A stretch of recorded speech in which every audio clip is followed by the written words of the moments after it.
Tu vas prier le Seigneur. Tu vas demander à Dieu de pouvoir te parler pendant cette semaine et pendant tout ce temps où nous allons parler de la présence de Dieu. Tu vas demander à Dieu que sa présence s'intensifie dans ta vie, que sa présence puisse augmenter, être entretenue. Est-ce que quelqu'un peut élever sa voix, recommander tout ce temps où nous allons parler de ce thème, la présence de Dieu, car Dieu était avec lui. Est-ce que tu peux élever ta voix? Prier que le Seigneur te parle, que le Seigneur intensifie ta soif, que le Seigneur intensifie le désir de chercher sa face. Prions au nom de Jésus. Prions le Seigneur, tu demandes que le Seigneur puisse intensifier sa présence dans cette église, dans ta vie, dans la vie des membres de cette église, dans ta vie d'intimité avec le Seigneur, qu'il intensifie encore avec sa présence. Kalabashataladada, indaladarabandaladarabandelebegeshaya, ragadagatora miradakandeleglerabasekete.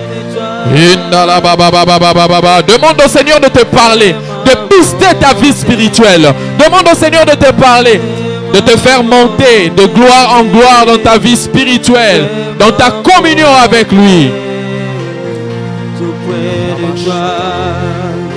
Oh, fais-moi monter, fais-moi monter, fais-moi monter plus près de toi. Oh, fais-moi monter, fais-moi monter, fais-moi monter plus près de toi. Oh, fais-moi monter, fais-moi monter, fais-moi monter, fais-moi monter plus près de toi, plus près de toi. Oh, fais-moi monter, fais-moi monter, fais-moi monter, fais-moi monter plus près de toi. Oh, fais-moi monter, monter, oh, fais-moi monter, fais-moi monter plus près de toi. Fais-moi monter, fais-moi monter,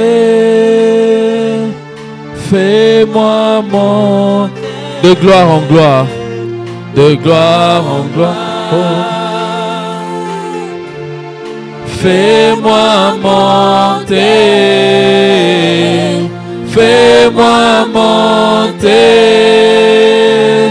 fais-moi monter de gloire en gloire. Oh, fais-moi monter, fais-moi monter. Oh, fais-moi monter, fais-moi monter de gloire en gloire. Oh, fais-moi monter, fais-moi monter. Oh, fais-moi monter, fais-moi monter de gloire en gloire. Oh, fais-moi monter, fais-moi monter. monter. Oh, Fais-moi monter. Oh, fais-moi monter. De gloire en gloire. oh, fais-moi monter. Fais-moi monter. Oh, fais-moi monter. Fais-moi monter. De gloire en gloire. De gloire en gloire, de gloire en gloire, de gloire en gloire, de gloire en gloire, de gloire en gloire, de gloire en gloire, de gloire en gloire, de gloire en gloire, de gloire en gloire, de gloire en gloire, oh, de gloire en gloire, de gloire en gloire, de gloire en gloire, de gloire en gloire, de gloire en gloire, de gloire en gloire, de gloire en gloire. Seigneur, bénis cette soirée. Je te recommande mardi, jeudi, dimanche entre tes mains. Nous prions, Seigneur, que cette semaine, que tu commences à nous faire monter encore de gloire en gloire. Nous désirons t'écouter. Nous désirons saisir ta pensée pour nous. Bénis cette soirée. Bénis chaque personne qui écoute ce message en présentiel tout comme en ligne.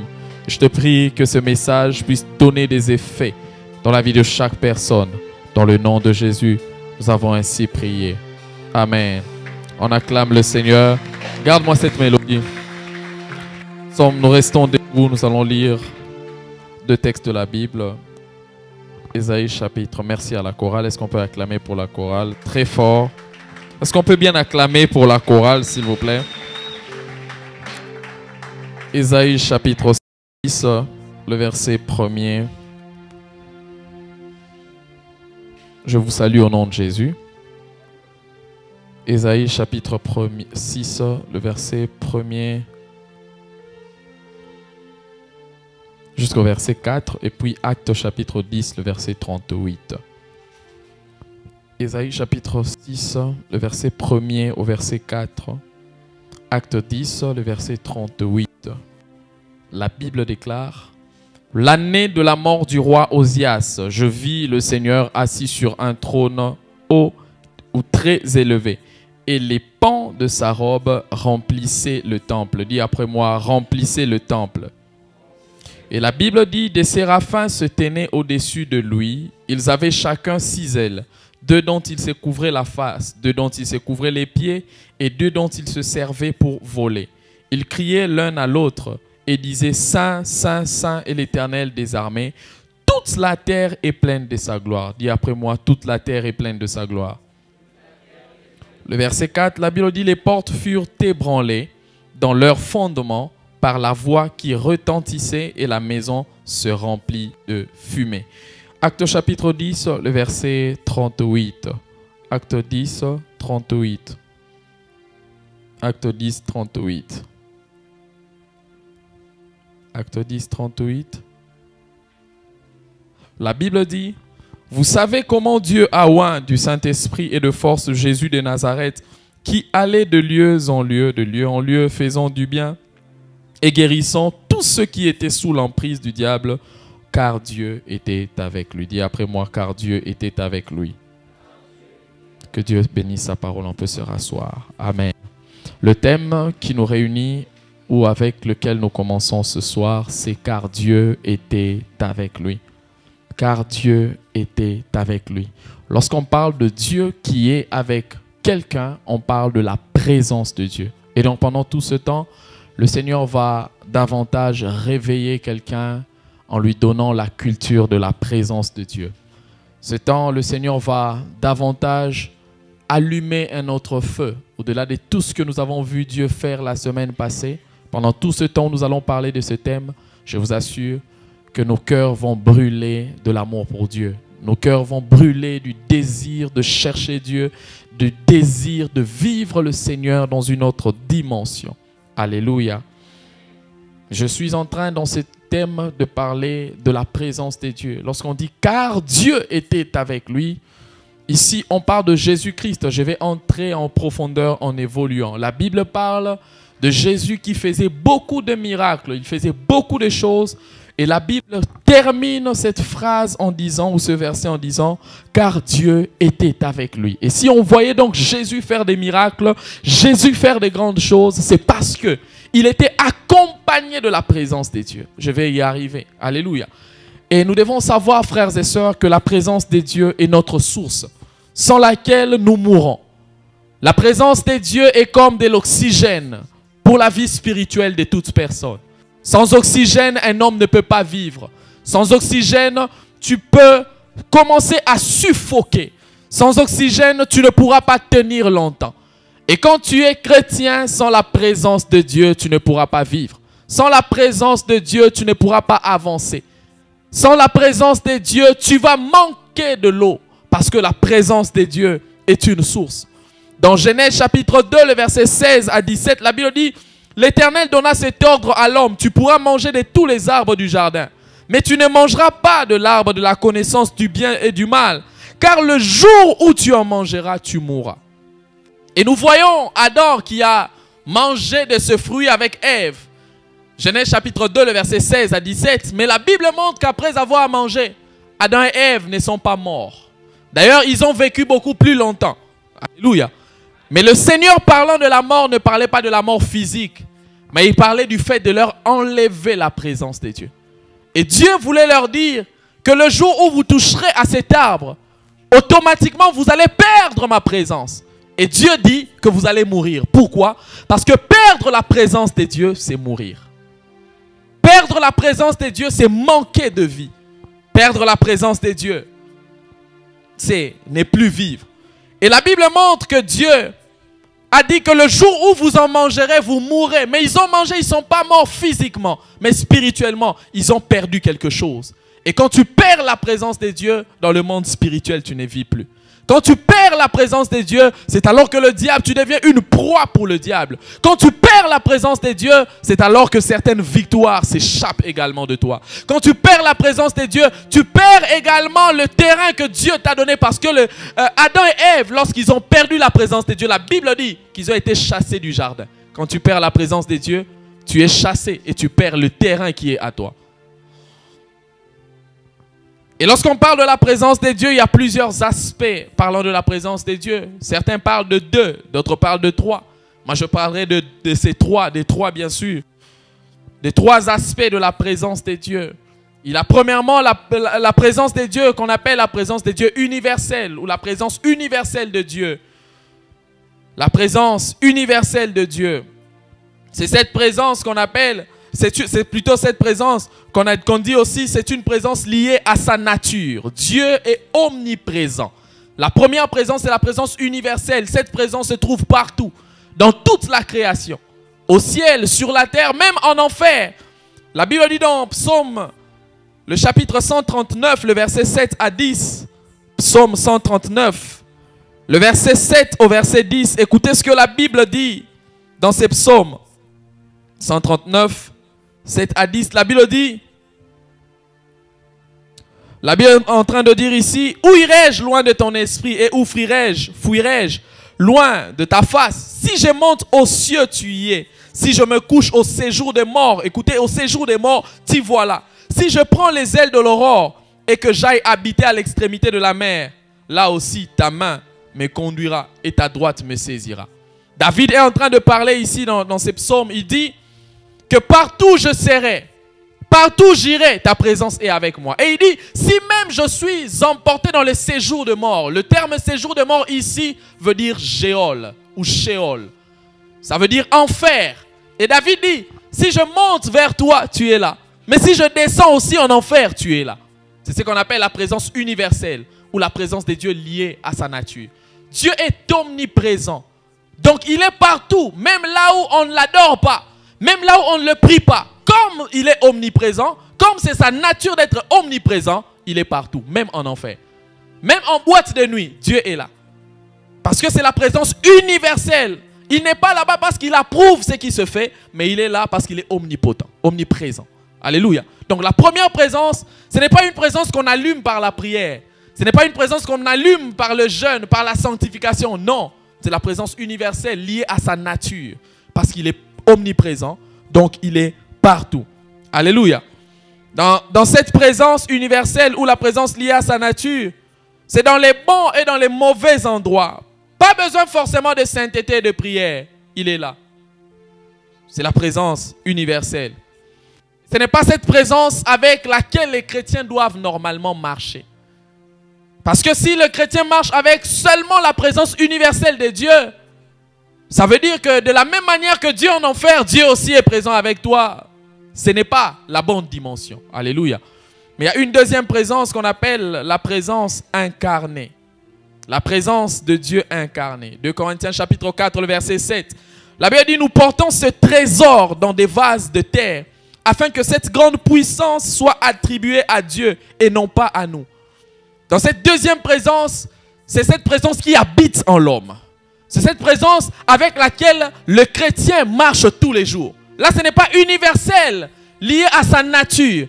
Mais c'est cette présence qui habite en l'homme. Pourquoi? Parce que tu as Jésus en toi et donc tu as aussi la divinité en toi. Et quiconque a la divinité en lui a également la présence de Dieu qui marche avec lui. J'aimerais dire à quelqu'un ce soir, tu portes en toi la présence du Dieu Tout-Puissant. S'il y a des hommes qui sont accompagnés par des démons, un chrétien est accompagné par la présence du Dieu Tout-Puissant. J'aimerais te dire que tu n'es pas petit et ta valeur ne peut pas être évaluée par ce que tu as dans tes poches. Ta valeur est évaluée en fonction du Dieu que tu portes en toi. L'apôtre Paul est en train de dire que nous portons ce trésor. Il dit que c'est un trésor. J'aimerais dire à un chrétien, porter Dieu en toi, c'est porter un trésor. Porter Dieu en toi, c'est porter plus que le diamant, plus que l'or. C'est porter la divinité en toi. J'aimerais dire à une personne, quand tu reçois Jésus, la divinité marche avec toi. Alléluia. Et l'apôtre Paul dit, nous portons ces trésors. Il appelle la présence de Dieu le trésor qui accompagne les chrétiens. Oh, j'aimerais dire à quelqu'un, tu peux manquer d'argent dans tes poches, mais en toi, tu as un trésor. Tu peux manquer les biens matériels, mais en toi, tu as un trésor. Tu peux manquer l'argent, tu peux manquer le travail, tu peux manquer les voitures, mais en toi, tu portes un trésor. Et l'apôtre Paul il dit que nous portons ces trésors dans des vases de terre. Il appelle le corps le vase de terre. Écoutez, c'est un vase de terre, mais qui contient en lui un trésor. Mon corps peut ne rien avoir de grave, mais en moi j'ai un trésor qui est la présence de la divinité. J'aimerais rappeler à quelqu'un que les souffrances ne te fassent pas oublier qu'en toi tu as un trésor. En toi tu as la divinité qui marche avec toi. Même quand tu es malade, la divinité est avec toi. Quelqu'un dit Amen. Ça, c'est la présence incarnée, cette présence qui marche dans la chair de l'homme, qui marche dans le corps de l'homme, de celui qui croit au Seigneur Jésus. Incarné, c'est-à-dire, ce n'est pas que invisible, mais ça habite en toi. Ça, c'est la deuxième présence. Et la troisième présence, c'est ce qu'on appelle la présence manifeste de Dieu. La présence manifeste ou la présence de Dieu lié à son approbation. C'est ce que la Bible dit quelque part. Là où 2 ou 3 sont réunis en son nom, il est présent. Alléluia. Là où 2 ou 3 sont réunis, il est présent parce que ces 2 ou 3 personnes, Dieu les approuve et donc il est là. C'est la présence qui ne reste pas en toi, mais qui se manifeste au dehors de toi. Ce n'est pas la présence qui reste seulement au dedans de toi. Moïse l'appelle la gloire de Dieu. David l'appelle la face de Dieu. C'est une présence qui ne reste pas qu'au-dedans de toi, mais qui peut se manifester au dehors. Ce n'est pas qu'une présence qui est gardée, mais là où tu es, les démons ne peuvent pas marcher. Là où tu es, les démons ne peuvent pas trouver leur quartier général. C'est cette présence qui peut faire en sorte qu'à cause de ta présence dans une famille, les démons sont en train de quitter. J'aimerais dire à quelqu'un, quand tu travailles la présence manifeste, le diable ne peut pas dominer. Est-ce que je parle à quelqu'un ce soir?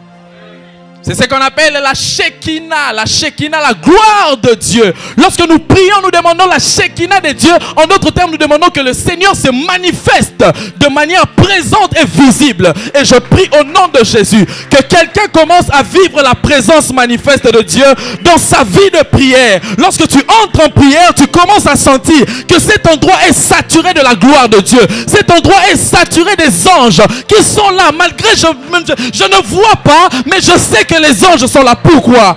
Parce que Dieu se manifeste. Et je prie que ça soit ton partage. Au nom de Jésus.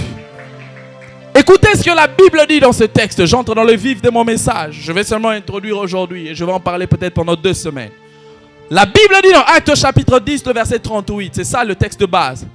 La Bible dit que vous savez comment Dieu a oint du Saint-Esprit et de force Jésus de Nazareth, qui allait de lieu en lieu faisant du bien et guérissant tous ceux qui étaient sous l'emprise du diable. La Bible dit, car Dieu était avec lui.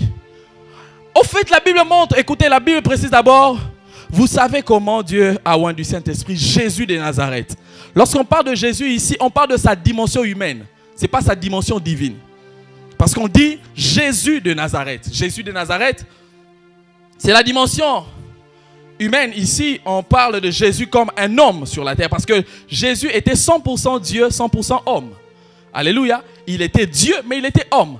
Et sur terre, il a travaillé non pas comme Dieu, mais sur terre, il a travaillé comme un homme. C'est pourquoi il avait besoin de prier. S'il était Dieu, il ne pouvait pas prier. Parce qu'un Dieu ne peut pas prier. Mais sur la terre, il a opéré comme un homme dépendant totalement du Saint-Esprit. Et donc dépendant totalement de Dieu. Et la Bible montre ici que Jésus... Écoutez, on dit, vous savez comment Dieu a oint du Saint-Esprit Jésus de Nazareth. On montre son origine était de Nazareth.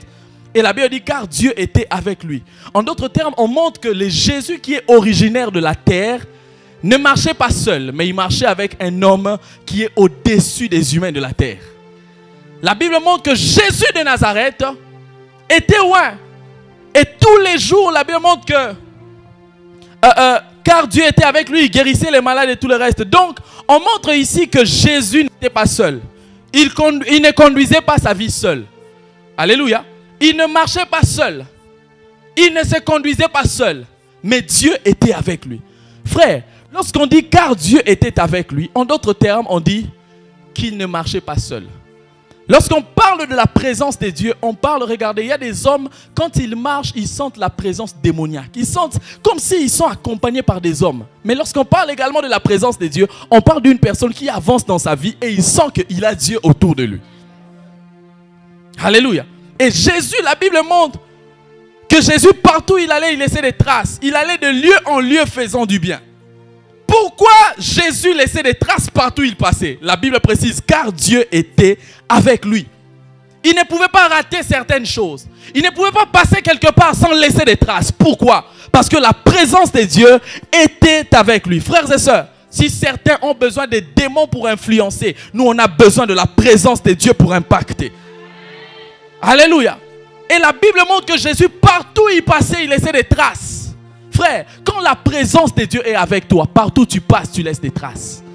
Partout où tu passes, on peut parler de toi. Pourquoi? Parce que la présence de Dieu est en train de marcher avec toi. Et la Bible dit ici que Jésus de Nazareth, Jésus, j'aime cette précision, Jésus de Nazareth. On précise son origine, qui était de Nazareth. Mais les impacts de sa vie n'étaient pas les impacts de Nazareth. Les impacts de sa vie, c'était les impacts célestes. L'origine est de la terre, mais les impacts sont les impacts célestes. Oh my God. L'origine peut être de ton village, mais les impacts sont les empreintes de Dieu. On voit que tu es de tel ou de tel village, mais lorsqu'on regarde les impacts, tu n'as pas les impacts des rois de ton village, tu n'as pas les impacts de tes parents, mais tu as les impacts de Dieu. Je prie au nom de Jésus que les empreintes divines commencent à se manifester partout où tu mets le pas. Celui qui dit Amen, cela s'attache à sa vie. Et la Bible montre, l'origine était terrestre, mais les impacts étaient célestes. Quand tu marches avec la présence de Dieu, les impacts qui émaneront de ta vie seront différents des impacts de ta famille. Ta famille peut être pauvre. Ton origine peut être une origine de pauvreté. Mais lorsque les impacts de Dieu s'imprègnent dans ta vie, on ne voit pas les origines liées à ta famille. On ne voit même pas que c'est ton père qui t'a élevé, mais on voit là, c'est Dieu qui est en train de se manifester. Et la Bible montre de Jésus. Il est de Nazareth. Mais la Bible montre là que les impacts étaient célestes. Pourquoi? Parce que Dieu était avec lui. Frères et sœurs, si on parle de Jésus avec tous les miracles qu'il a eu à faire, c'est parce qu'il a marché avec la présence de Dieu. Il y a des choses que tu n'arriveras jamais à accomplir dans la vie sans avoir la présence de Dieu. Imaginez Jésus qui était le Tout-Puissant, qui était Dieu, mais sur terre, il avait besoin de la présence de Dieu. Et toi et moi qui sommes humains, à combien plus forte raison nous avons besoin de Dieu pour faire des exploits? À combien plus forte raison nous avons besoin de la présence de Dieu pour avancer? La Bible montre que Jésus avait la conscience de la présence de Dieu. C'est pourquoi il allait de lieu en lieu faisant du bien. C'est pourquoi il se déplaçait. Écoutez, quand vous avez la présence de Dieu est capable de vous donner d'aller de lieu en lieu. La présence de Dieu emmène toujours les mouvements dans la vie de chaque personne. Quand tu marches avec la présence de Dieu, il y aura des mouvements. Aujourd'hui, tu es dans tel lieu, tu impactes. Demain, tu es dans tel lieu, tu impactes. Demain, tu vas là-bas, tu impactes. Pourquoi? Parce que Dieu est avec toi. La présence de Dieu ne peut pas te laisser statique. La présence de Dieu te rendra dynamique. Dynamique dans ton esprit, où tu ne pries pas comme tout le monde, mais tu pries de manière à toucher le ciel. Dieu était avec lui, c'est pourquoi il allait de lieu en lieu. Et partout il allait, il guérissait. Il chassait les démons. Il délivrait. Pourquoi? Dieu était avec lui. Toi qui as besoin de l'impact dans ta vie spirituelle, tu as besoin de la présence de Dieu. Il n'y a pas d'impact sans être en contact permanent avec la présence de Dieu. Il n'y a pas d'impact dans ton ministère sans être en contact permanent avec la présence de Dieu. Frères, sœurs, j'aimerais dire à quelqu'un, peu importe ton domaine dans la vie, tu as besoin de la présence de Dieu. Joseph était un homme qui avait tellement la présence de Dieu que tout ce qu'il pouvait toucher devait prospérer. La prospérité est un signe de la présence de Dieu pour les chrétiens. J'en parlerai dans les jours qui viendront de Joseph, je crois dimanche. Frères, sœurs, la Bible montre tellement que Dieu était avec lui. Tellement qu'il avait la présence de Dieu. Frères, c'est quoi la présence de Dieu? Je vous ai parlé de 3 aspects. Il y a 3 aspects de la présence de Dieu. Mais la première des choses, au-delà des aspects, c'est que nous devons savoir, c'est que la présence de Dieu, c'est un cimetière et une maternité. La présence de Dieu est un cimetière, mais en même temps, c'est une maternité. Ésaïe chapitre 6, le verset 1er que nous venons de lire. Écoutez comment s'introduit ce texte. La Bible dit: l'année de la mort du roi Osias, je vis le Seigneur assis sur un trône très élevé. Ésaïe était un grand prophète messianique qui a prophétisé sur le Messie. Je crois qu'il est le seul qui a beaucoup prophétisé sur le Messie, je le crois, oui. Il a trop prophétisé sur Jésus qui devait arriver, mais la Bible montre qu'ici, dans Ésaïe chapitre 6, il était déjà prophète, mais là la Bible dit que l'année de la mort du roi Osias, Ésaïe a eu à voir le Seigneur assis sur un trône. On présente la mort et on présente la vision qui s'ouvre. On dit l'année de la mort. Dis après moi, l'année de la mort. La Bible présente qu'il y avait une mort. Donc la présence de Dieu, c'est un cimetière. Avant qu'il ne commence à voir, parce qu'il dit l'année de la mort du roi Osias, je vis le Seigneur. Donc la vision s'est ouverte dans sa vie. Avant que la vision ne s'ouvre, il y a eu d'abord mort. La Bible dit l'année de la mort. Et moi, j'ai eu à voir. Frère, la présence de Dieu est un cimetière qui est capable de tuer toutes les mauvaises choses. La présence de Dieu est un cimetière qui est capable d'enterrer toutes les mauvaises choses qui entourent notre vie. Et ce soir, je suis venu dire à quelqu'un, tu sens qu'il y a quelque chose qui t'entoure, qui t'enveloppe, mais qui n'est pas de la volonté de Dieu. Cherche à aller dans la présence de Dieu. Cherche à fréquenter la présence de Dieu. Tu verras qu'il y aura le cimetière qui va enterrer. Il y a une faiblesse qui t'accable. J'aimerais te dire, fréquente la présence de Dieu. Les hommes pourront te parler, regarder tes faiblesses, parler, te taxer en fonction de tes faiblesses. Mais ce soir, je suis venu te dire que l'adresse pour tuer les faiblesses, c'est la présence de Dieu. L'adresse pour tuer la faiblesse que tu as, c'est la présence de Dieu. Jacob était un usurpateur. Jacob, la Bible montre que ces jours-là, lorsqu'il a rencontré l'ange dans la présence de Dieu, il a été fracassé dans sa hanche. Et la Bible dit qu'on lui a même changé de nom. Il a quitté d'être Jacob pour devenir Israël. Pourquoi? La présence de Dieu a tué l'ancien Louis. La présence de Dieu a tué sa faiblesse pour faire de lui Israël qui devait engendrer le Messie. J'aimerais dire à quelqu'un, tu connais les faiblesses qui t'accablent. Tu connais ce qui ne marche pas. L'adresse, c'est la présence de Dieu pour tuer Jacob. La présence de Dieu a la capacité de changer Abraham en Abraham. La présence de Dieu, c'est un cimetière, mais également une maternité. Ça commence par tuer les mauvaises choses et ça fait naître les bonnes choses. Et je prie au nom de Jésus que toi qui fréquentes la présence de Dieu, que Dieu tue tes faiblesses afin de faire engendrer des bonnes choses. Dans la présence de Dieu, Jacob a été tué. C'est Israël qui a vécu. J'aimerais te parler à une personne que c'est dans la présence de Dieu que le plus grand pécheur peut changer. C'est dans la présence de Dieu que l'homme le plus méprisé peut reprendre espoir. C'est dans la présence de Dieu que tout ce qui meurt dans la vie peut ressusciter. Regarde dans ta vie, qu'est-ce que tu dois tuer? Va dans la présence de Dieu, tu verras la présence de Dieu tuer cela. Pourquoi? Parce que dans la présence de Dieu, il y a le feu. Parce que dans la présence de Dieu, il y a le feu qui peut amener la mort de mauvaises choses. Et dans la présence de Dieu, il y a de l'eau qui peut arroser des bonnes choses afin de pouvoir naître en toi. Est-ce que je parle à quelqu'un ce soir? Frères, sœurs, si tu veux que l'orgueil tombe, si tu veux que les péchés tombent, si tu veux que certaines choses tombent, fréquente la présence de Dieu. Tu sens que tu veux avancer avec Dieu, mais il y a des choses qui te retiennent. Va dans la présence de Dieu, les chaînes vont tomber, parce qu'aucune chaîne ne peut résister dans la présence de Dieu. Ce soir, je suis venu parler à quelqu'un qui a besoin d'enterrer certaines choses dans sa vie, qui a besoin d'enterrer une ancienne vie, va fréquenter la présence de Dieu. Qui a besoin d'enterrer les mauvais souvenirs, va fréquenter la présence de Dieu. Tu as besoin d'enterrer certaines choses qui t'accablent ce soir. Je suis venu te dire, c'est en fréquentant la présence de Dieu que tu verras que le cimetière pourra enterrer ce qui t'accable. Et c'est dans la présence de Dieu qu'on peut voir la maternité. Anne a eu Samuel parce qu'elle a fréquenté la présence de Dieu. J'aimerais dire à quelqu'un que ta stérilité peut trouver la fécondité en fréquentant la présence de Dieu. Tu sais pourquoi ta vie chrétienne est sèche? C'est parce que tu ne fréquentes pas la présence de Dieu.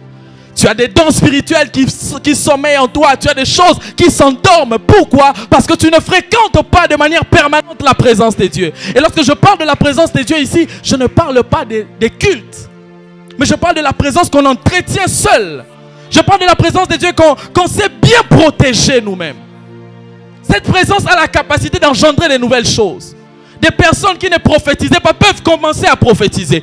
Des personnes qui ne voyaient pas peuvent commencer à voir. On te met le poison, mais tu vas quelque part. Puisque tu es saturé de la présence de Dieu, tu dis non, ça je ne touche pas. Pourquoi? J'ai vu quelqu'un est passé par là. La présence de Dieu a la capacité de te donner les yeux afin de voir selon la lecture divine. Est-ce que je parle à quelqu'un ce soir? Frères, sœurs, la présence de Dieu est une maternité. Maternité pour toute forme de choses. Qu'est-ce que tu as besoin que le Seigneur puisse engendrer en cette fin d'année? Fréquente la présence de Dieu. Qu'est-ce que tu veux que le Seigneur puisse engendrer? Écoutez, la présence de Dieu a amené la mort de Osias dans ses textes, mais cette présence a amené aussi la vision de la vie prophétique d'Ésaïe. C'est dans la présence de Dieu que cet homme a commencé à voir différemment. La maternité des grandes choses, c'est la présence de Dieu. Si un bébé pour naître a besoin d'un hôpital, d'une maternité, j'aimerais te dire que les grâces, les dons, les grandes choses que tu as pour naître ont besoin de fréquenter la présence de Dieu. Plus tu tardes, plus il y a des grossesses qui sont à 20 mois parce que vous ne fréquentez pas la présence de Dieu. La femme sage qui est capable de pouvoir engendrer le bébé de ta destinée ne se trouve que dans la présence de Dieu. Est-ce que je parle à quelqu'un? Quand tu fréquentes la présence de Dieu, c'est alors que cette femme sage vient afin de faire sortir. Il y a des bébés que tu dois mettre au monde, mais tellement tu tardes pour entrer dans la présence de Dieu. C'est pourquoi la grossesse ne va que de grossesse en grossesse. Alors que tu devais impacter par la qualité de vie de ton bébé. Et puisque tu traînes, tu es en train de faire traîner le miracle. Parfois les miracles se trouvent en nous. Il faut seulement fréquenter la présence de Dieu afin que ça puisse faire sortir le miracle. Est-ce que je parle à quelqu'un ce soir? J'aimerais parler à une personne. Tu as des promesses de Dieu liées à des grandes choses, mais tellement tu ne fréquentes pas la présence de Dieu, c'est pourquoi ta maternité tarde. Ce soir, je suis venu te dire que tu as besoin de fréquenter cette maternité afin d'engendrer des grandes choses sur Brazzaville, afin d'engendrer des grandes choses dans ta famille. La présence de Dieu a cette capacité de pouvoir le faire. Et pendant ce séminaire, des aigles vont voler. Pendant ce temps, des personnes vont vivre de grandes choses, des expériences surnaturelles. Parce que la présence de Dieu sera en train d'impacter des vies, d'impacter des cultes, d'impacter des familles. La présence de Dieu. Deuxièmement, la présence de Dieu, c'est un lieu d'inspiration et d'orientation. Exode chapitre 31, le verset 18. C'est un lieu d'inspiration et d'orientation. La Bible dit, lorsque l'Éternel eut achevé de parler à Moïse sur la montagne de Sinaï, il lui donna les 2 tables du témoignage, tables de pierre écrites du doigt de Dieu. Écrites, dis après moi, écrites du doigt de Dieu. Moïse est allé sur la montagne et la Bible montre que Dieu lui a donné 2 tables du témoignage, tables de pierre écrites du doigt de Dieu. Moïse avait besoin d'inspiration pour orienter le peuple de Dieu. Il avait besoin de l'ainsi dit l'Éternel pour orienter le peuple de Dieu. Et la Bible montre qu'il est allé sur la montagne, sur Sinaï. Et lorsqu'il est monté sur Sinaï, c'est là-bas que le Seigneur lui a écrit, lui a donné des tables, la Bible précise, écrites du doigt de Dieu. Ce n'est que dans la présence de Dieu que Moïse a eu l'inspiration. Ce n'est que dans la présence de Dieu que Moïse a eu l'orientation pour le peuple de Dieu. Toi qui as besoin d'inspiration par rapport à ton travail, par rapport à ta vie, par rapport à ta destinée, l'adresse, c'est la présence de Dieu. Moïse a compris que, écoutez, Moïse était un homme très intelligent, très sage, parce qu'il a étudié dans des grandes écoles de l'Égypte. Mais il a compris que l'orientation pour diriger un peuple, ce n'est pas compter sur sa sagesse, sur son intelligence, mais il devait compter sur Dieu. Je voudrais parler à quelqu'un qui a besoin d'orientation pour l'année prochaine, besoin d'orientation pour ta vie. Tu as besoin de fréquenter la présence de Dieu. La Bible dit que les tables que Moïse avait eu à voir étaient écrites du doigt de Dieu. Dis après moi, les doigts de Dieu. Moïse connaissait l'écriture de Dieu. Si Dieu écrivait de manière penchée, Moïse connaissait cela. Quand est-ce qu'il a eu à découvrir ça? En étant dans la présence de Dieu. Il y a une inspiration qui t'attend lorsque tu entreras dans la présence de Dieu. Il y a des gens pour avoir des idées fortes, pour avoir des orientations fortes pour vos familles. Vous avez besoin de fréquenter la présence de Dieu. Tu te sens épuisé dans tes idées, va dans la présence de Dieu. Il y a la réserve qu'il faut pour les idées. Oh, je me sens, je ne sais pas comment je vais conseiller ma famille, comment je vais... Frère, la présence de Dieu a des richesses nécessaires par rapport à l'inspiration que tu désires. Et ce soir, je suis venu parler à quelqu'un qui manque d'inspiration, qui a perdu l'orientation. Le gouvernail de ta vie se trouve dans la présence de Dieu. Tu as besoin de chercher la face de Dieu pour avoir l'orientation. Moïse savait qu'il ne pouvait pas diriger le peuple sans connaître le Dieu du peuple. C'est pourquoi il est allé dans la présence de Dieu et le Seigneur l'a orienté. Seigneur, j'ai envie de me marier. Je dois me marier avec quel type de femme, quel type d'homme? La présence de Dieu va t'orienter. Écoutez, tu as beaucoup de soucis dans ta vie parce que tu pèses. La vie pèse sur toi parce que tu veux tout vaincre par ton intelligence. Quel type d'homme? Je veux me marier quand? Je veux faire telle chose quand? Frère, sœur, j'aimerais te dire, tu as besoin de la présence de Dieu pour avoir l'orientation qu'il faut. Tout ce qui te fait peur, le Seigneur a la solution par rapport à cela. Et la solution, c'est dans ta présence. Le problème, c'est que parfois, quand tu as peur, tu perds les contrôles. Mais le Seigneur, même quand tu as peur, là, lui, il garde le contrôle de ta vie. Et si tu veux découvrir des grandes choses, ce soir, je suis venu parler à une personne. Tu as besoin d'orientation pour l'année prochaine. Tu as besoin d'orientation pour ton mariage. Tu as besoin d'orientation pour ton travail. Par rapport au domaine dans lequel tu dois opérer. Je suis venu te dire, si Moïse a compté sur la présence de Dieu, tu as également besoin de cela. Tu as besoin de quoi que le Seigneur puisse t'orienter? Tu as besoin de quoi pour que le Seigneur puisse te diriger? Seigneur, je ne sais pas, je suis appelé à faire quoi? Je suis chantre, je suis ceci. Frère, va dans la présence de Dieu, il va t'orienter. Il va te dire, fais ça, fais ça, fais ça. C'est alors que tu verras les résultats. Est-ce que je parle à quelqu'un? C'est un lieu d'inspiration. Tu dois conseiller les gens, tu es conseiller quelque part. Tu dois donner des directives quelque part, mais tu te sens comme épuisé. Ce soir, je suis venu te dire, fais comme Moïse qui est monté sur la montagne afin de fréquenter la présence de Dieu. Oh frère, sœur, si tu as besoin d'orientation par rapport à ces domaines qui semblent être flous, où il y a des doutes, j'aimerais te dire ce soir, fréquente et cultive la présence de Dieu. Là où tu as des doutes, tu auras plus de précisions. ta vie est imprécise parce que tu ne fréquentes pas la présence de Dieu. On nous a prêché ici avec Jésus, c'est que les disciples, c'est en étant dans la présence de Jésus qu'ils ont eu la précision par rapport à où ils devaient jeter le filet. Est-ce que je parle à quelqu'un? La présence de Dieu est un lieu d'inspiration et d'orientation. Tu sens que ton onction est en train de diminuer. Tu sens que l'inspiration pour conduire les moments de prière, pour prêcher, tout ça est en train de diminuer. L'adresse et la présence de Dieu. Ceux qui sont appelés à avoir de l'inspiration mais qui ne fréquentent pas la présence de Dieu tombent toujours dans ce qu'on appelle des pannes sèches.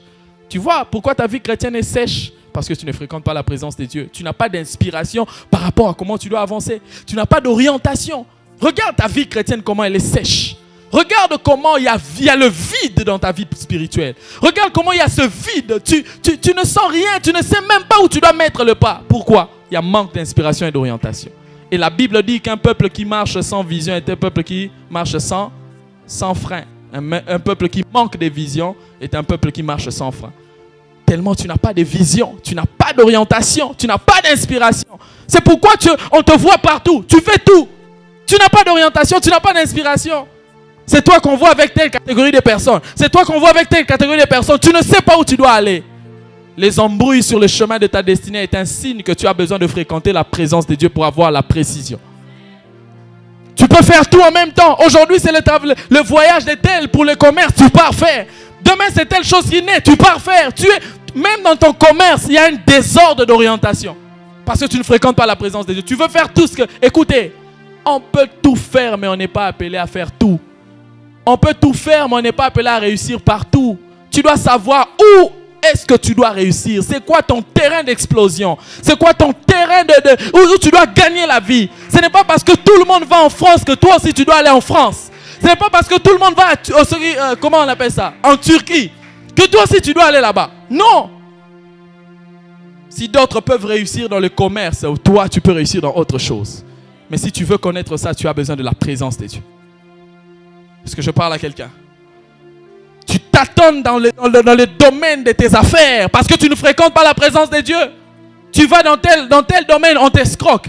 Tu vas dans l'autre domaine, on te vole. Pourquoi? Parce que tu comptes sur tes capacités. Non, au-delà des capacités, regarde le Dieu qui voit tout. C'est lui qui peut t'orienter.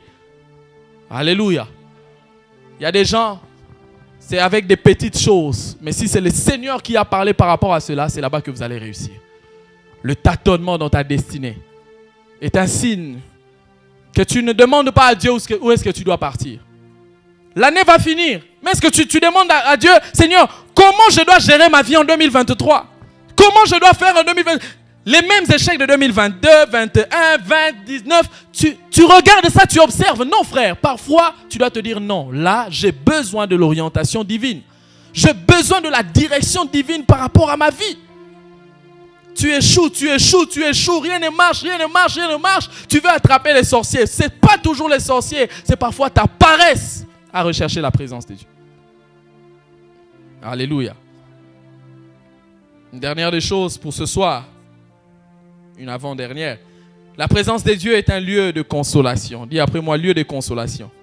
J'aimerais qu'on lise tous ensemble ce texte pour mieux comprendre. Psaume 93. Psaume chapitre 93. Du premier, on va s'arrêter jusqu'en bas là-bas. Écoutez ce que la Bible dit dans les psaumes chapitre 93. On appelle ça les psaumes d'Asaph. Les psaumes ne sont pas...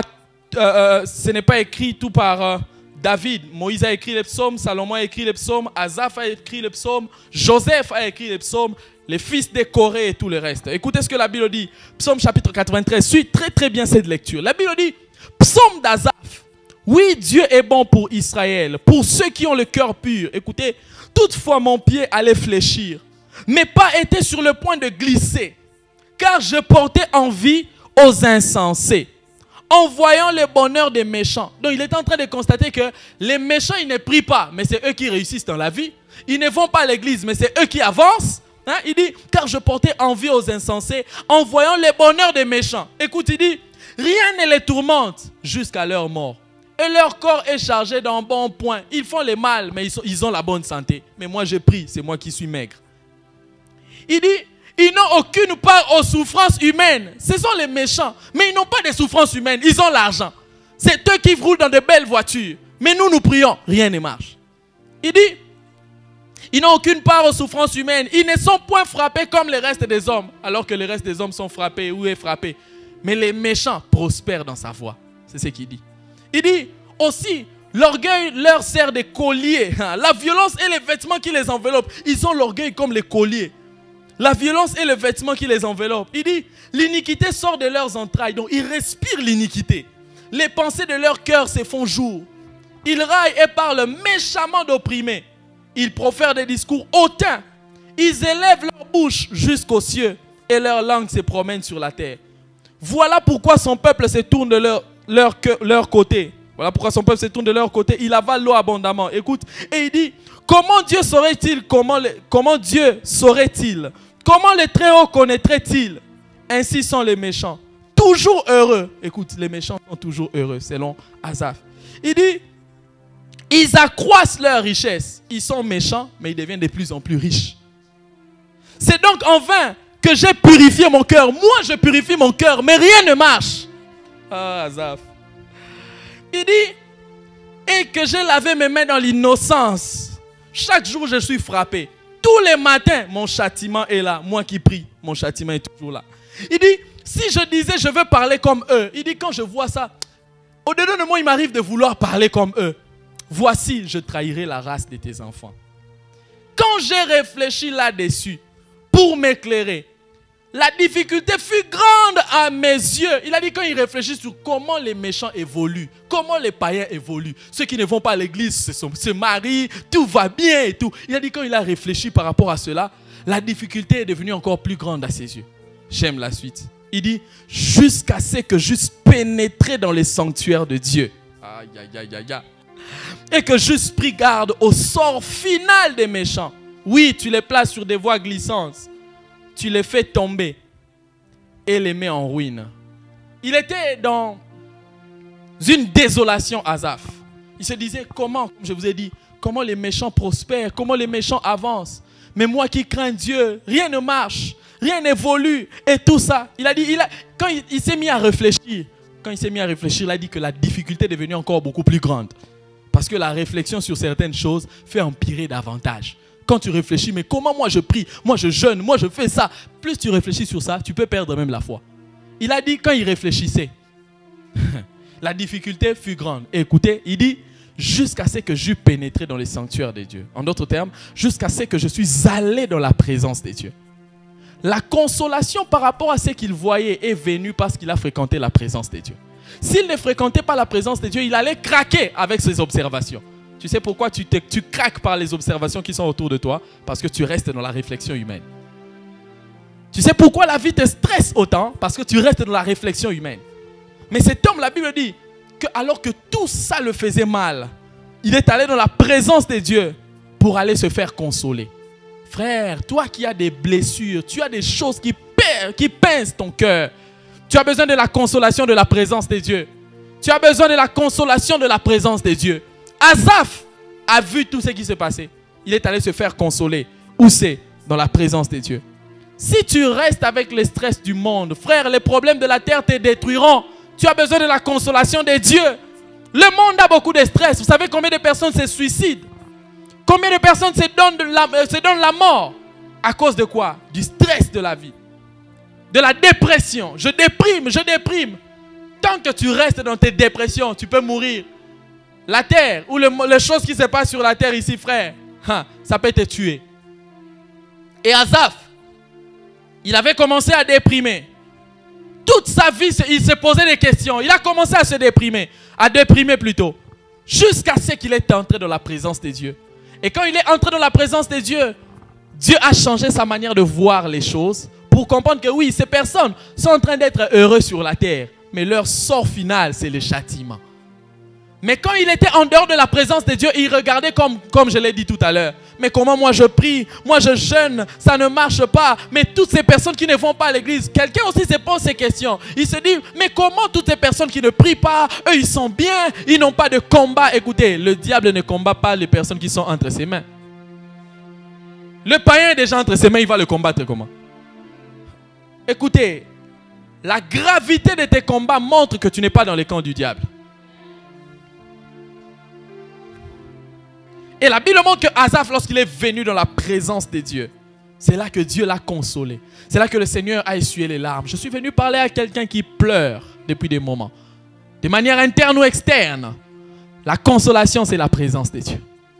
Mais plus tu tardes à aller dans la présence de Dieu, plus tu pleures et tes larmes sont en train d'être versées de manière abondante. J'aimerais parler à quelqu'un, les blessures durent de longtemps, va dans la consolation de la présence de Dieu. Ce n'est pas l'amour d'un homme qui va te consoler. Les hommes blessent davantage, les hommes laissent des traces négatives davantage. Ce n'est pas quand tu es blessé, tu as besoin de la consolation, ce n'est pas le je t'aime d'un homme qui va te consoler. Ah, ce n'est pas le je t'aime d'une femme qui pourront te consoler. Ce n'est pas la petite balade avec ton mari, ta femme, avec ton homme qui pourra te consoler. Non. Il y a un autre niveau de consolation, ce n'est que Dieu qui peut le faire. Ce n'est pas les hommes. Ce n'est pas les hommes. Il y a des moments où tu vas dans les deuils, tu regardes ton ami qui pleure, tu ne sais même pas quoi lui dire. Parce que tout ce que tu peux lui dire, rien ne pourra changer ses pleurs. Mais la présence de Dieu est un lieu de consolation. Et lorsque Asaph est entré dans ces questionnements, la Bible montre qu'il a commencé à être consolé. Il a commencé à voir la vie autrement. J'aimerais dire à quelqu'un, vous savez, dans la vie, si tu es malade, plus tu tardes à aller à l'hôpital, la maladie risque de pouvoir continuer au point de devenir une maladie grave qui va te détruire. Et plus tu as une maladie spirituelle, tu as des pleurs, plus tu tardes pour aller dans la présence de Dieu pour te consoler, cette chose peut devenir pire. Ça peut devenir pire. Regardez, il y a beaucoup de personnes, leurs maladies sont devenues tellement pires, leurs problèmes sont devenus tellement pires qu'ils n'aiment même plus venir à l'église, qui n'aiment même plus prier. Pourquoi? Parce que tu as tardé à aller dans la présence de Dieu pour qu'il te console. Tu vois ce qui te dérange là? Tu as besoin de la présence de Dieu maintenant pour te consoler. Plus tu tardes, plus ça va devenir grave. Et ton cas va devenir compliqué. Ou soit plus tu tardes. Vous savez, il y a ce genre de personnes, par exemple, quand il a perdu son pied, si on ne prend pas soin de ça, s'il a un problème dans le pied et tout le reste, au pied, plus ça tarde pour lui donner le soin, plus la partie qui a été blessée peut devenir insensible. Et il y a beaucoup de personnes, vous êtes devenus insensibles dans votre cœur parce que vous avez eu des blessures que vous n'avez pas voulu que Dieu traite. C'est pourquoi aujourd'hui tu es devenu insensible à certaines choses. Tu es devenu tellement insensible aux douleurs des autres, tellement insensible, tellement un homme t'a blessé. Écoutez, même en amour, si un homme te blesse, les blessures de l'amour ne se comblent pas par une autre relation amoureuse, mais Dieu d'abord, parce que c'est Dieu qui a créé ton cœur. Ton problème, c'est que quand on te blesse en amour, tu cherches une autre personne. Et quand cette personne te blesse, c'est la mort. Ah, Nzambenati m'a embarqué en église. Quand tu es blessé, tu as besoin de la consolation divine. Tu vois, tu combles les déceptions des hommes par d'autres personnes. Non. La déception de la terre ou des hommes, ça doit être comblé par la consolation de Dieu. Ce soir, je suis venu parler à quelqu'un qui est devenu insensible. Il y a des gens, ça fait 10 ans que tu avais eu une blessure, mais jusqu'à aujourd'hui, tu es toujours insensible. Parce que tu as tardé d'aller dans la présence de Dieu pour te donner les mouchoirs. Tu as tardé pour aller dans la présence de Dieu pour pouvoir te combler. Et tu es devenu insensible. Tu blesses tout le monde. Tu fais mal à tout le monde. Tu es devenu insensible et tu fouilles aussi tout le monde. Pourquoi? Une blessure ancienne que tu n'as pas bien fait traiter. Ce soir, je suis venu te dire, tu as besoin de la présence de Dieu pour te consoler. C'est un lieu de consolation. Là où tu pleures, frère, tu pleures, mais tu te dis non, maintenant je m'en vais d'abord dans la présence de Dieu. Seigneur, mais pourquoi je vois ça? Pourquoi je vois ça? Il essuie tes larmes. Et puis tu sors de là, tu continues la route. Quelque chose te touche encore, tu rentres. Tu te dis non, non, non, Seigneur, vois encore telle chose. Il essuie tes larmes. Et puis après tu sors, tu continues la route. Mais toi, tu emmagasines des blessures et des blessures. C'est pourquoi tu as l'impression que les démons sont entrés. Ce n'est pas les démons. Tu as traîné pour aller te faire soigner dans la présence de Dieu. Il y a des hommes et des femmes ici qui doivent se faire soigner par rapport à certaines déceptions de la vie. Asaph est allé et il s'est fait soigner dans son cœur pour comprendre la vie différemment. Au lieu de devenir jaloux, il est allé se faire soigner. La présence de Dieu est un lieu de consolation. Et la dernière des choses, nous la trouvons dans Jean chapitre 18. Le verset 4 au verset 6. Jean 18, 4 à 6. Écoutez ce que la Bible dit, j'aime beaucoup. Jean 18, 4 à 6. La Bible dit, Jésus, sachant tout ce qui devait lui arriver, s'avança et leur dit, qui cherchez-vous? Écoutez, ils lui répondirent, Jésus de Nazareth. Jésus leur dit, c'est moi. et Judas qui les livrait était avec eux. La Bible dit, lorsque Jésus leur dit c'est moi, ils reculèrent et tombèrent par terre. Ah my God, j'aime ça.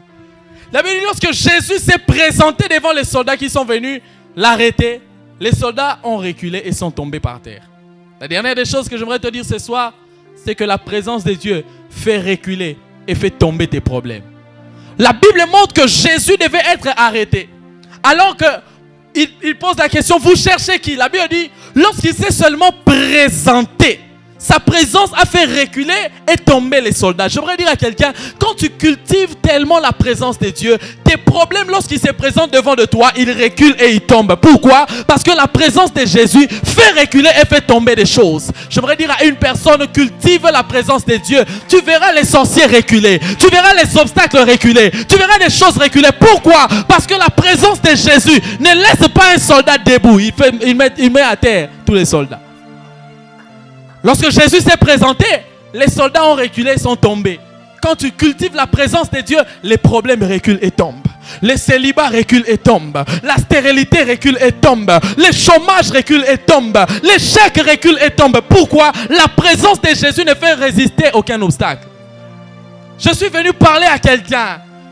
Il y a des choses qui doivent reculer et tomber. Mais cultive la présence de Jésus. Cultive la présence de Dieu. Cultive cela. Cultive cela. Il y a des gens ici, vous ratez de cultiver la présence de Dieu. C'est pourquoi la vie devient assez dure. Écoutez, avec la pression actuelle de la vie, ne cherche pas à vaincre par tes forces. Regardez comment la vie est en train de nous presser de part et d'autre. Regardez comment la vie est devenue très difficile aujourd'hui. La Bible dit dans les derniers temps, dans le temps de la fin, les choses seront dures plutôt. Les temps seront difficiles, voilà le terme. Les temps seront difficiles, frère. Au temps de la fin, tout devient difficile. Et si tu n'as pas la présence de Dieu, c'est toi que les problèmes vont te tuer, toi. Regarde comment les choses sont difficiles. Les amis te trahissent. Les hommes t'abandonnent. Parce que tu peux faire confiance à un ami aujourd'hui et demain il te trahit. Hein? Oh non, moi j'ai seulement mes amis. Ils ont bon aux à base. Base est trahir yo. Mais Nzamba trahir yo te. Je suis venu parler à quelqu'un. La présence de Dieu fait reculer, tomber les problèmes. Ce soir, je suis venu parler à quelqu'un. Ton meilleur ami, ce n'est que Jésus. Et tu as cette responsabilité de pouvoir bien traiter le cas avec Jésus. Combien de personnes ont été trahies? Regardez l'histoire des présidents des républiques ici en Afrique. Ils sont morts par qui? Par leurs amis. Mais Jésus est un ami qui ne trahit pas. Et tu as intérêt à cultiver la présence de Dieu dans ta vie. Tu as intérêt à aimer Jésus. Tu as intérêt à aimer prier, aimer chercher sa face. Jeûner, bien conserver sa présence. Parce que cette présence est bénéficiaire par rapport à ta vie. Ce soir, je suis venu parler à quelqu'un. Même lorsque nous venons dans les cultes. Lorsque tu sais que c'est la présence de Dieu, tu n'as pas intérêt à regarder ton voisin. Tu n'as pas intérêt à faire comme ton voisin veut. Non, fais comme tu sens dans ton cœur. Pourquoi? Parce que la présence de Dieu doit nous permettre d'être libres. Pourquoi tu te retiens dans la présence de Dieu? Il y a des gens qui ratent des choses parce que vous venez de manière insensible dans la présence de Dieu. Frère, comment tu viens dans la présence de Dieu comme tout homme? Tu viens fréquenter Jésus, tu viens fréquenter le feu sans être brûlé. Jamais on ne fréquente le feu sans être brûlé. Quelque chose doit recevoir le feu quand on fréquente le feu.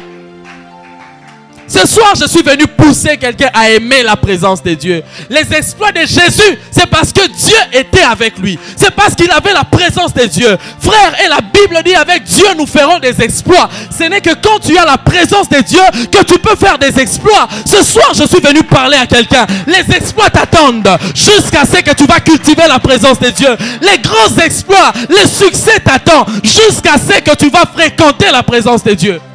Il y a des montagnes qui doivent tomber. Mais ces montagnes attendent que tu puisses t'accrocher à la présence de Dieu. Il y a des choses qui doivent quitter ta vie. Il y a des démons qui doivent libérer ta famille. Mais cela dépend de ta capacité à fréquenter la présence de Dieu. Il y a des aigles qui doivent voler. Mais cela dépend de ta capacité de fréquenter la présence de Dieu.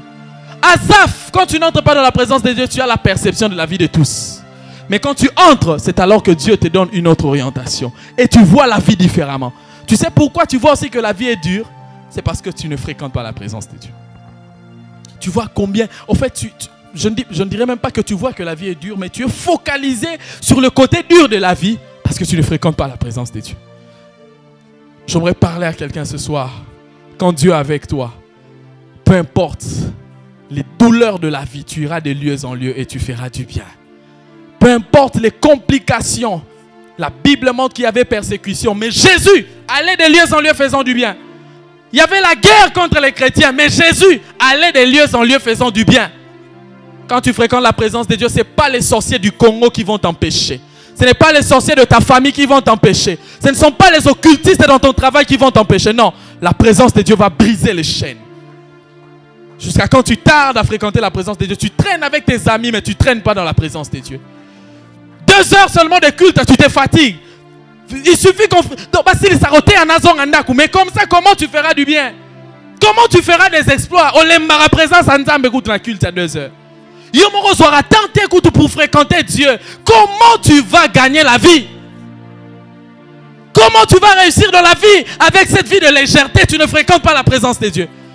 Oh Seigneur, moi je veux la promotion. Bien aimé, la promotion, il faut marcher avec les esprits. Et nous, il faut marcher avec la présence de Dieu. Comment tu veux que la pression autour de ta famille puisse diminuer alors que tu n'aimes pas la présence de Dieu? Comment tu veux que les déceptions autour de toi puissent diminuer alors que tu n'aimes pas la présence de Dieu? Les exploits de Jésus, c'était à cause de la présence de Dieu qui marchait avec lui. Si Jésus, qui pouvait se dire, il dort, il n'a même pas besoin de prier, mais il le faisait. À combien plus forte raison, nous, avec nos réalités de famille? À combien plus forte raison, nous, avec les réalités du Congo? Tu veux trouver normal tout ce qui se passe? Non, non, non, ça suffit. Maintenant, l'heure est arrivée où les choses doivent changer. Parce que tu vas commencer à fréquenter la présence de Dieu. Tu es jeune, mais tu vis les réalités de tes parents. Tu es jeune, mais tu vis les réalités de ta famille jusque-là. Non, ça suffit, j'en ai marre. Il faudrait arriver à ce point où tu dis, Seigneur, jusqu'à ce que je vais entrer dans ta présence et voir le changement. Moi, je ne dois pas vivre les réalités de mon père. Je ne veux pas vivre les réalités de ma mère. Il y a un proverbe malgache qui dit, honte à celui qui ne fait pas mieux que son père. Si les proverbes des hommes peuvent nous faire comprendre qu'un homme doit faire mieux que ses origines, à combien plus forte raison toi? Les limitations de ta famille te bloquent jusque-là parce que tu ne veux pas fréquenter la présence de Dieu. Dans ta famille, tout le monde est 2e bureau, tout le monde est 3e bureau, et toi tu vois que ça te cherche, tu fermes les yeux. Tu pries pas, tu cherches pas Dieu. Non. Il faut que tu arrives au point de te dire, moi aussi j'ai besoin de faire des exploits. Cette pauvreté qui accable tant ta famille, et toi tu ne fréquentes pas la présence de Dieu, tu avances seulement comme ça. C'est pourquoi tu as dégoûté la vie chrétienne. Tu as dégoûté même la vie. Parce que tu n'as pas cultivé la présence de Dieu. Frère, cette présence doit être cultivée. Ce que je reçois à l'église doit être cultivé quand je sors de l'église. Ce que je ressens ici doit être cultivé en sortant d'ici. Ce soir, frère, changeons notre manière de fréquenter la présence de Dieu. Changeons notre manière de voir la présence de Dieu. Tu pleures trop, tu as besoin de la consolation. Dieu est là ce soir. Tu as des chocs, tu as besoin de consolation. Dieu est là ce soir. La présence de Dieu. Tu vas incliner ta tête. Et tu vas prier selon que l'Esprit t'a parlé ce soir. Si tu sens que tu dois appeler le Saint-Esprit de pouvoir t'aider à bien cultiver et monter dans la présence de Dieu, sois en train de prier, sois en train de parler au Seigneur ce soir. Shandala brajaba. Je n'ai pas de sujet précis à te donner. Prie selon que l'Esprit t'a parlé ce soir. Fais-moi monter. Fais-moi monter. Fais-moi monter. Fais-moi monter. Est-ce que tu peux prier? Tu peux prier. Est-ce qu'on peut tous élever nos voix et prier le Seigneur? Ratayamanda là-bas. J'ai besoin de ta présence. J'ai besoin de ta présence. J'ai besoin de ta présence. Donne-moi cette soif. Donne-moi cette soif de monter. Oh, est-ce que quelqu'un peut parler à Dieu ce soir? Est-ce que tu peux prier? C'est ici que tu es venu cultiver. Tu es venu engendrer cela. Alors parle au Seigneur. Parle au Seigneur. Parle au Seigneur. Est-ce que quelqu'un peut prier? Tu peux parler à Dieu. Tu peux parler au Seigneur. Fais-moi monter, fais-moi monter. Oh, prie, prie, prie le Seigneur. J'aimerais que tu parles à Dieu. On nous garde seulement le clavier. Toute l'église est en train de prier. Tu demandes que le Seigneur intensifie sa présence dans ta vie. Est-ce que tu peux prier? On garde seulement le clavier. Nous prions au nom de Jésus. Nous prions que le Seigneur intensifie sa présence. Sa présence, sa présence. Seigneur, je veux durer dans ta présence. Je veux demeurer dans ta présence. Je veux passer du temps dans ta présence. Je veux chérir ta présence. Je veux aimer ta présence. Seigneur, je veux ta présence dans ma chambre. Je veux ta présence dans mes moments de prière. Je veux ta présence, Seigneur, même quand je sors de l'église. Je veux être accompagné par ta présence. Je veux gagner par ta présence. Ratakebelesia. Oh, prie le Seigneur. La présence de Dieu dans ta vie. La présence de Dieu dans ta vie. Vous savez comment Dieu a oint du Saint-Esprit Jésus de Nazareth, qui allait de lieu en lieu faisant du bien. Il y a quelqu'un qui doit commencer à faire du bien. Mais la présence de Dieu doit commencer à l'embraser. Merekerika, merekerika, merekerika, rondomoro shatalabakeya, randabadaba. La présence de Dieu, la présence qui